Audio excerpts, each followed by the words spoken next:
Hello, my name is Tom Stiles, and this is Tom's Radio Room Show number 127, and this is a QSO dated 7/16/2013.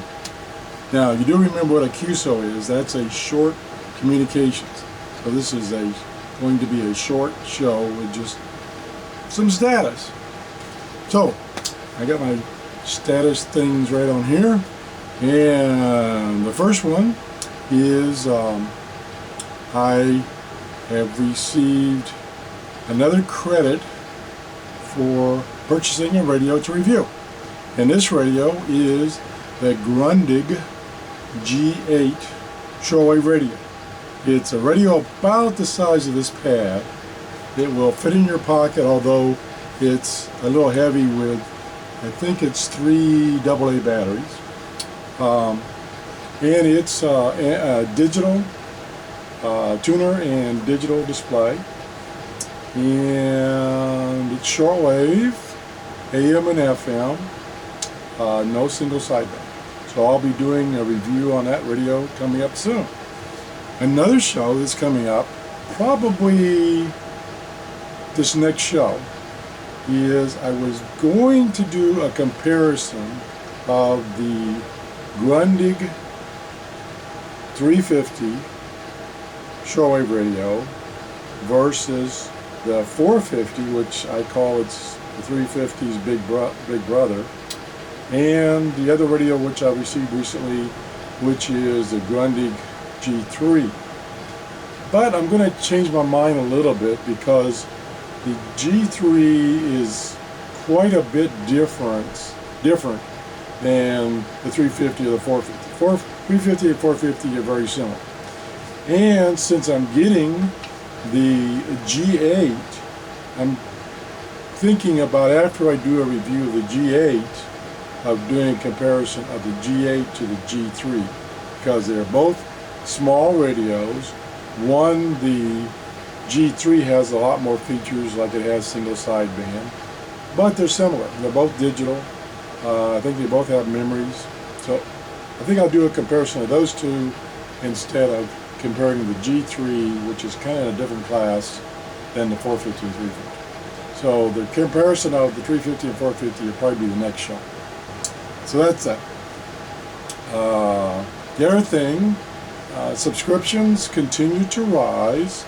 I'm up to almost 550, so I'm well on my way to 600. As I had mentioned before, we're going to have a big giveaway when we reach 1,000.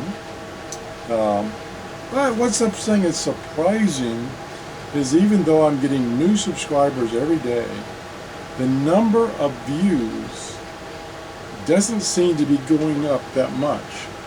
And I think partly because the way YouTube works now is that I believe if you don't watch a video, at least most of it and maybe all of it, I don't get credit, or whoever doesn't get credit for that being a view. I think that's something that's changed.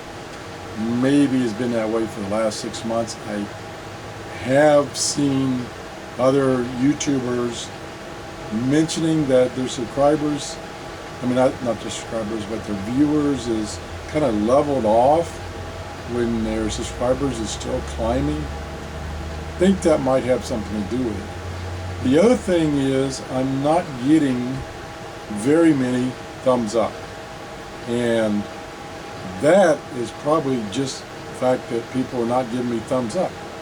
And I don't know if that's because the material I'm providing is not of any interest, or people just don't take the time to give a thumbs up or thumbs down.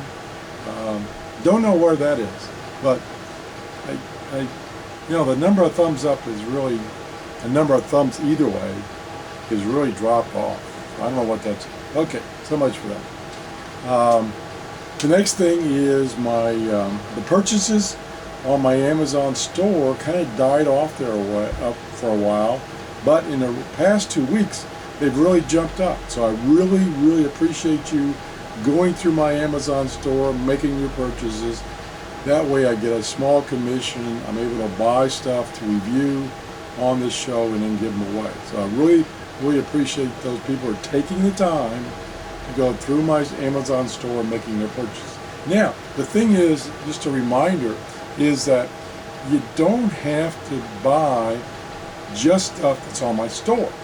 So you can select something on my store to get to Amazon.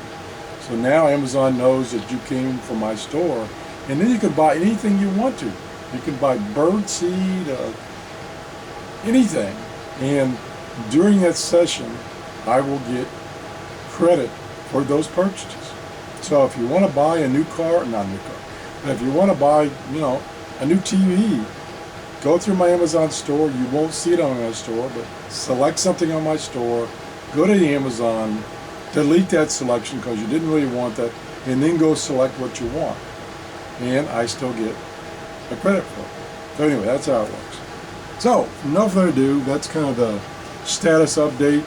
I am going today attempt to play with my purchase from eBay. I haven't gotten many purchases from the local thrift shops. They kind of dried up in our area, and I haven't gotten any people sending me radios lately.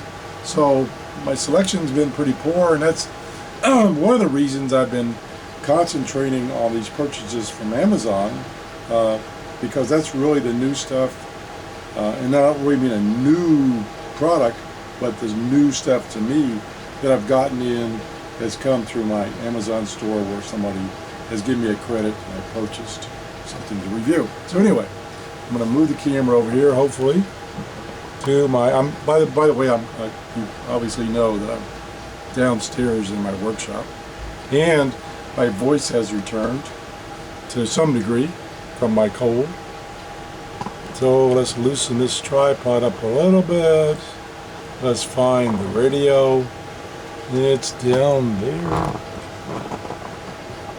Oh, there it is. I found it. And we'll do a little zoom here. Find the right button and don't screw up things. Oops. Okay, there it is. Now this, like I said, I got this off of eBay it's almost been a month ago now. This is an old Radio Shack Realistic Patrolman SW-60. And this is a multi-band radio. Has AM, FM, shortwave, 2 VHF bands, and a UHF band. So there's a lot of things you can listen to. It's all manual analog tuning. And of course the old dial tuning. So we're going to turn it on here. Tampa Harley to St. Joseph's Hospital, where you give the toys direct. Okay, that's FM. I don't know if it's in the picture, but it has two antennas. One is a short antenna for UHF, and then it has a long telescopic antenna for FM and VHF. So that was FM, so that's not too exciting. You can get FM on a dollar radio, you get it at the dollar store. So that's not exciting. So let's go over here, and we'll tune to the right way. This is shortwave. Now keep in mind it is 3 o'clock Eastern Standard Time. So there's not going to be much on shortwave except maybe around 15 megahertz maybe. So we'll go up 15 megahertz and see if we find anything.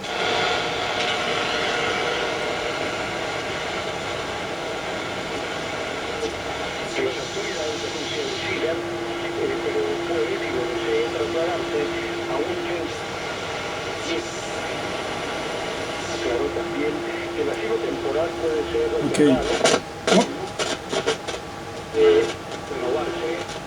The volume control is a little noisy. It needs to be cleaned. I haven't done anything to this radio. This is as I received it from eBay. That sounds like Yeah, it sounds like a either South America or a Cuban station, and it's about 13.7 megahertz. Nothing exciting there, but as you saw, that tuned in quite easily.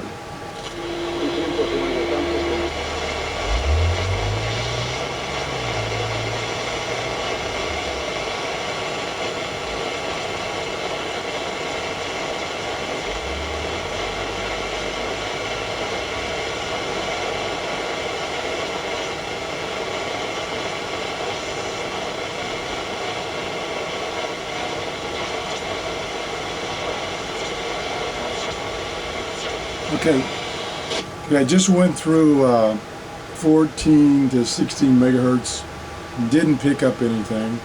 The one thing I did notice when I was comparing, just for comparison, not that they should be compared, I was comparing this radio with the Grundig 450, just to use the 450 to find stations and then see if I could find on this radio. The one thing I found is this dial is off about a half a megahertz. So I have to keep that in mind when I'm tuning a station. I get a station, I go on my computer and check to see what it is. I have to keep in mind that that dial is off about a half a megahertz.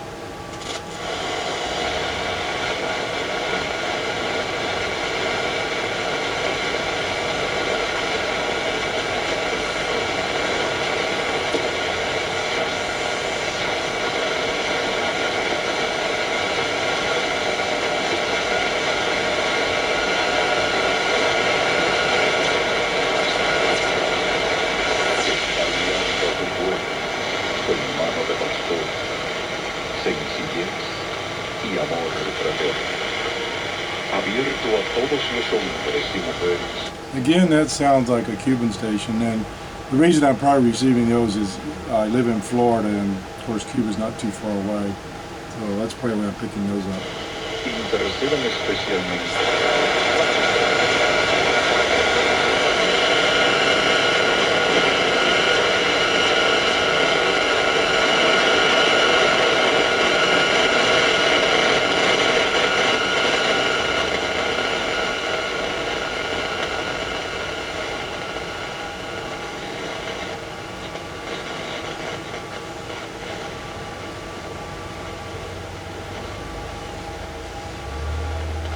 Okay, not too much on shortwave during the afternoon, which that's quite common, so yeah, it's not indicative of the radio reception. Now, when I first tried this radio, it was at night, and I was picking up a lot of stations, so conditions are just not very good this afternoon. Now let's go to another band. Let's go to, let's see, VHF Air, they call it, and it starts at 108 and goes to 174.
Now I'm really surprised. I went through, down here is the NOAA weather band, and I just went through that and I didn't pick up anything, and that's really surprising.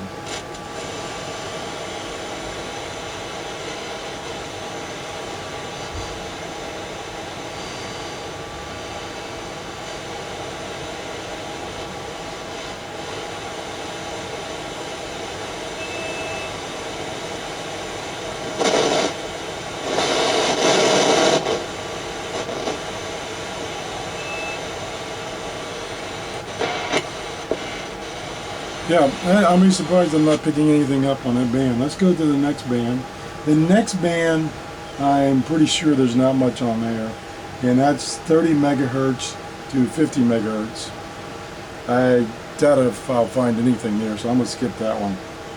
The last band is UHF, and it goes from 450 to 512. Let's go down to that.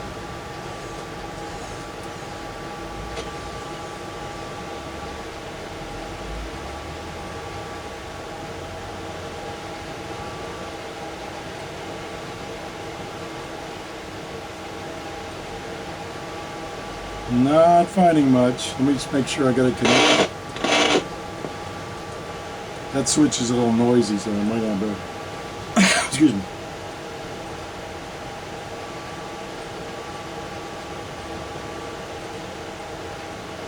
Okay, nothing there, so conditions must be really bad right this time of day. I was hoping that I could pick up something up on those upper bands of VHF and the UHF, because they're usually busy during the daylight hours, but zippo. Check my band selector because it's still kind of noisy, but nada. Okay, let's go back to what it is.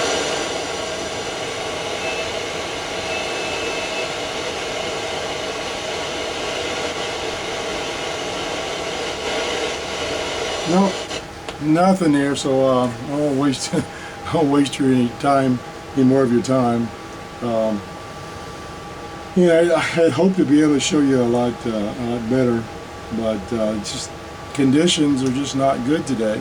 I don't know why. I do have my computer on. It could be causing some interference. I will, after I end this recording, I'll turn the computer off and see if that has an effect. Plus, I've got a lot of neon lights on to give me adequate light in here. So anyway, that's the QSO for today.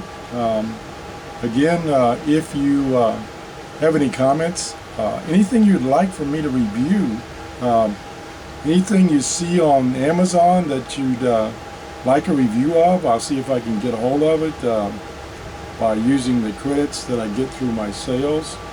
And if you enjoyed this show, or if you didn't enjoy the show, give me a thumbs up or a thumbs down. And I realize this is just a QSO, so it's not very exciting. So anyway, that's the show for today. Thanks for watching. Bye-bye.